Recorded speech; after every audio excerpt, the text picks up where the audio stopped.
தீயவர்கள் நிச்சயம் தப்பிக்கவே முடியாது.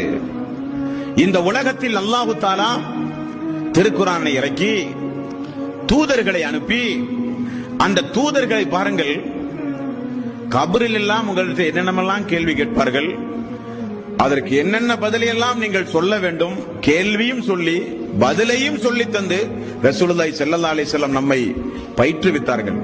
ஆனால் அந்த மார்க்கத்தை படிக்க நமக்கு நேரம் இல்லை. அந்த மார்க்கத்தின் சட்டதிட்டங்களை புரிந்து நடக்க நமக்கு ஒரு பொடும்போக்கு. நமக்கு கபருடைய வாழ்வை பற்றி, மறுமையுடைய வாழ்வை பற்றி நன்றாக தெரியும். இந்த உலகத்திற்கே ஒழுக்கத்தையும் பண்பாட்டையும் நாகரீகத்தையும் இறையச்சத்தையும் போதிக்க வேண்டிய தலையாய கடமை முஸ்லிம்களுக்கு தான் உண்டு. காரணம், நாமெல்லாம் இவைகளையெல்லாம் நம்பியவர்கள். வேறு வேறு மரத்தில் உள்ளவர்கள் எல்லாம் இதை நம்ப மாட்டார்கள். நம்பினாலும் நம்பாவிட்டாலும் வாழ்க்கை உரிது, அது வேறு விஷயம். நாமெல்லாம் உலக மக்களுக்கெல்லாம் முன்மாதிரியாக வாழ வேண்டிய சமுதாயம்.